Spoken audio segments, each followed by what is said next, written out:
Hello friends, welcome to Aliyasha. இன்றைக்கி நம்ம சேனலில் பார்த்தோம் அப்படின்னா கிராட்டிடியூட் மெத்தடை எப்படி நம்ம அப்ளை பண்ணுறது அதை தான் நம்ம பார்க்க போகிறோம். வாங்க வீடியோக்குள்ளே போகலாம். ஆட்டிடியூடுங்கிறது என்னென்னா நன்றி உணர்வு தான். நம்ம நிறைய பேருக்கு தேங்க்ஸ் சொல்கிறதில்ல. இன்பிட்வீன் நம்ம மறந்துடுறோம். நம்மளோட ஒர்க் டென்ஷனில் நம்ம எந்த இடத்துலையுமே தேங்க்ஸ் அப்படிங்கிறத சொல்லாமலே வந்துடுறோம். அப்படி இருக்கும்போது அந்த தேங்க்ஃபுல்லாக நம்ம எப்படி யூனிவர்ஸுக்கு சொல்லும்போது நம்மளோட லைஃப்பில் என்ன சேஞ்சஸ் இருக்குது அப்படிங்கிறது தான் பார்க்க போகிறோம். டெய்லி மார்னிங் எழும்புனதுன்னு என்னோடய டைரி எடுத்துகிட்டு பார்த்தீங்கன்னா, என்னோடய டைரியில் நான் ரைட் பண்ண ஆரம்பிச்சுருவேன்.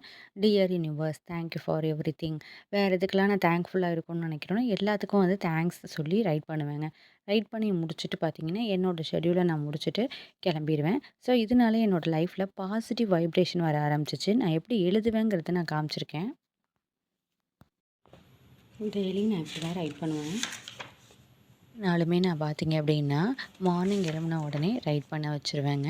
ரைட் பண்ணி வச்சதுக்கப்புறம் பார்த்தீங்கன்னா, என்னோடய லைஃப்பில் நிறைய பாசிட்டிவ் நடக்க ஆரம்பிச்சிச்சு. 1 வீக் தான் எழுதியிருப்பேன். நிறைய நல்ல விஷயங்கள் நடக்க ஆரம்பிச்சிச்சு. ரொம்ப ஹாப்பினஸ்ஸை நீங்கள் ஃபீல் பண்ணணும் அப்படின்னு நினச்சிங்க அப்படின்னா, டெய்லி நீங்கள் ரைட் பண்ணுங்கள். அதுக்கப்புறம் பார்த்தீங்க அப்படின்னா, உங்களோட சிச்சுவேஷனே அப்படியே குட் வைப்ரேஷனாக சேஞ்ச் ஆகுங்க. இன்னும் இந்த மெத்தடை அப்ளை பண்ணி பார்த்துட்டு உங்களோட லைஃப்பில் என்னெல்லாம் பாசிட்டிவாக நடந்தது அப்படின்னு கமெண்ட் பாக்ஸில் சென்ட் பண்ணுங்கள் ஃப்ரெண்ட்ஸ். இந்த வீடியோ பிடிச்சிருந்தா லைக் பண்ணுங்கள், ஷேர் பண்ணுங்கள், சப்ஸ்கிரைப் பண்ணுங்கள். Thank you friends.